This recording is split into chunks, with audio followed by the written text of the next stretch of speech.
It is graduation season, and you want to help make the most of the successes that the grads in your life have worked for. So what do you do about getting them a gift, and what is the etiquette and the protocol? Well, today we're joined by culture and etiquette expert Sharon Schweitzer. During our 30 minutes, we're going to be talking about etiquette for graduations, for weddings, for funerals, and really everything in between. And we want you to be able to ask your questions. You can text those questions to 336-379-5775. Your question will be anonymous, but your answer will get answered in real time right here on live TV. All right, so Ms. Sharon, thank you so much for joining us. Thank you for the invitation, Tanya. Happy to be here. We are so glad. So it is graduation season, and so many people have the stumbling block of how much should they spend on a graduation gift? Well, Tanya, that depends on a number of factors. Number one, what is their relationship with the graduate? Is this a family member, friend, neighbor, someone from school? Who is it? It also depends on their family, your budget, and your resources and time. So you want to take all of that into consideration.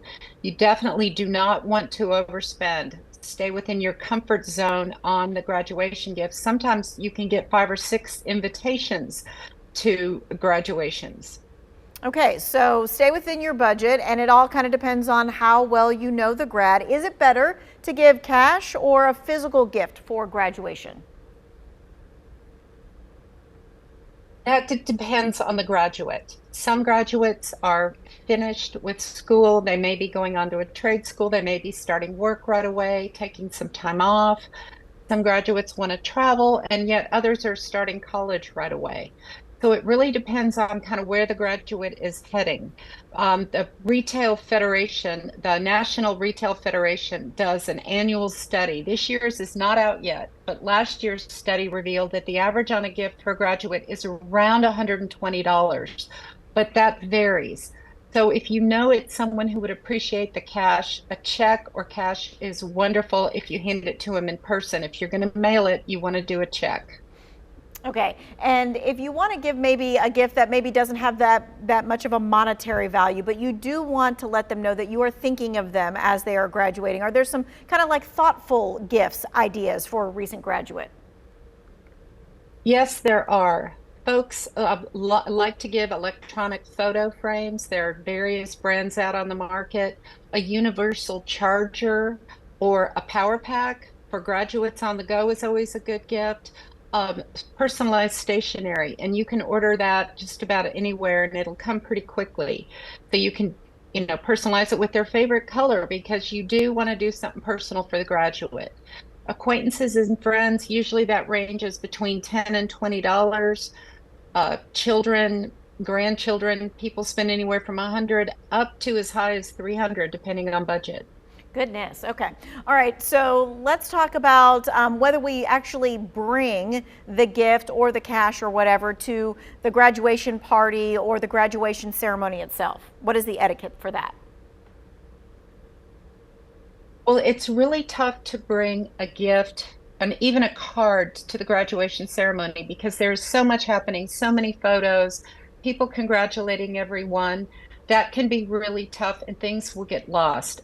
In addition, the graduate doesn't have anywhere to put it because normally they take everything from the graduate. All they get are their phones. So I would recommend that you either mail the card and the check or bring it to the party. If there's a party after the ceremony or a party on the weekend, that's a great time to bring your beautifully wrapped gift.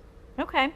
And everybody and their brother, they're going to the graduation ceremony or the party and they all want to be in on it. They all want to take their picture with the graduate. What is the proper etiquette for taking photos with the grad?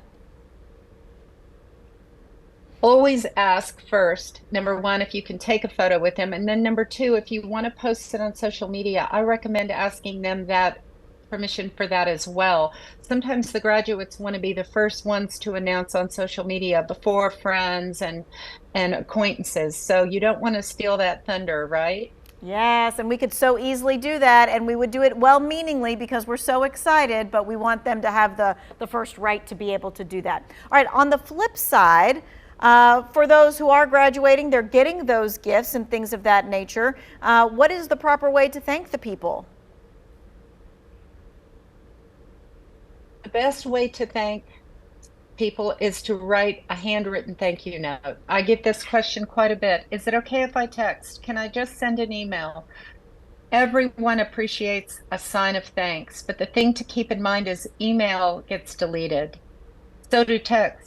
But a handwritten note that's beautifully done, people save and treasure those. We all love to get handwritten mail. We open that before our bills in the mail. So please, graduates, write a handwritten note and try to do it within 2 weeks of receiving your gift. Yep, that was going to be my follow-up question is how long do we have for that? Because, they're having a good time after graduation. So 2 weeks after receiving the gift. Okay, when we come back, we're going to be talking about, so this is wedding season as well. So we're going to be talking about that, when you're invited, when you're not invited, when you bring a gift, when you don't bring a gift, how much of a gift do you bring? We're going to be talking about that, and we're taking your questions as well. 336-379-5775.